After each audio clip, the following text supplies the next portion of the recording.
আসসালামু আলাইকুম, কি অবস্থা সবার? চলে আসলাম ছাদ বাগানে। আজকে বেলি ফুল মানে বেল ফুলের গাছের খাবার দিব আমি। দেখুন, মাটি পাল্টে আর ডাল কেটে দেওয়ার পরে কি সুন্দর নতুন নতুন কচি কচি পাতা বের হয়ে একদম গাছ ভর্তি হয়ে গেছে। এখন কিন্তু খাবার দিতে হবে ফুল আসার জন্য। অলরেডি এই যে কুড়ি আসা শুরু হয়ে গেছে, তারপরও খাবার দিতে হবে। এই যে এখানে গোড়ার দিকে নতুন করে ডাল বের হচ্ছে, এগুলো কিন্তু আমি রাখবো না, এগুলো ভেঙে দিব। গোড়ার দিকে ডাল রাখলে গাছের মাথায় কিন্তু তেমন বৃদ্ধি হয় না, ফুলও কম হয়। আর গোড়ায় কিন্তু হাওয়া বাতাস লাগা খুবই জরুরি গাছের, সেজন্য এই যে আগাছাগুলো একটু পরিষ্কার করে নিচ্ছি।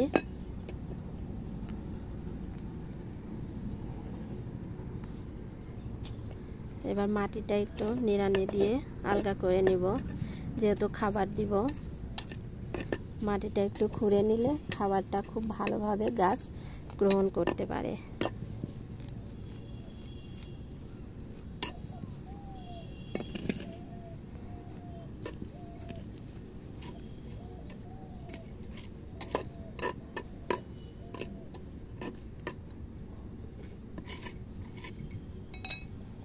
মাটিগুলো আমি এভাবে টবের সাইড থেকে উঠিয়ে নিয়েছি।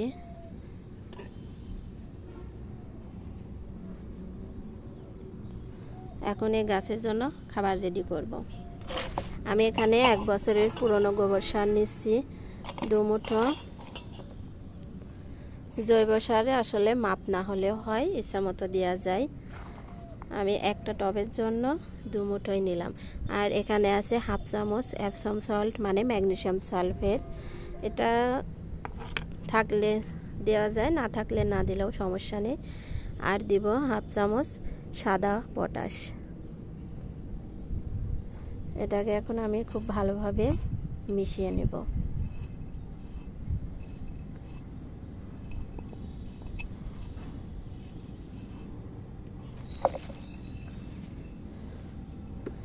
এখন এই খাবারটা আমি টবের সাইড বরাবর দিয়ে দিব।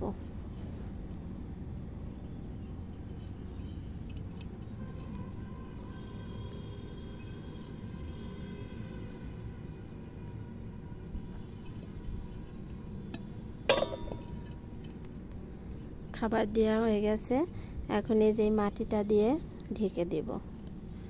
এখানে চাইলে এমনি সাধারণ মাটিও দেওয়া যায়, যেহেতু টব ছোট আর জায়গা নেই, সেজন্য এই মাটি দিয়ে আমি এভাবে ঢেকে দিলাম।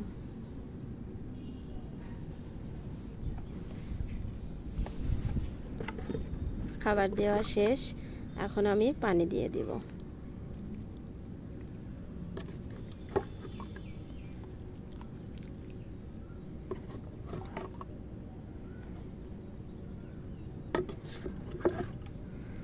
আর একটা কথা, গরমের যে কোনো ফুল গাছে গরমের সময় ছাদ বাগানে সর্ষের খোল ব্যবহার না করাই ভালো, কারণ সর্ষের খোল কিন্তু এমনিতেই গরম। সেজন্য এখানে গোবর সার কিংবা সবজির খোসা ভেজানো পানি অথবা গোবর সার ভিজিয়ে রেখে সেই পানিটা পাতলা করে আমরা গাছের গোড়ায় দিতে পারি।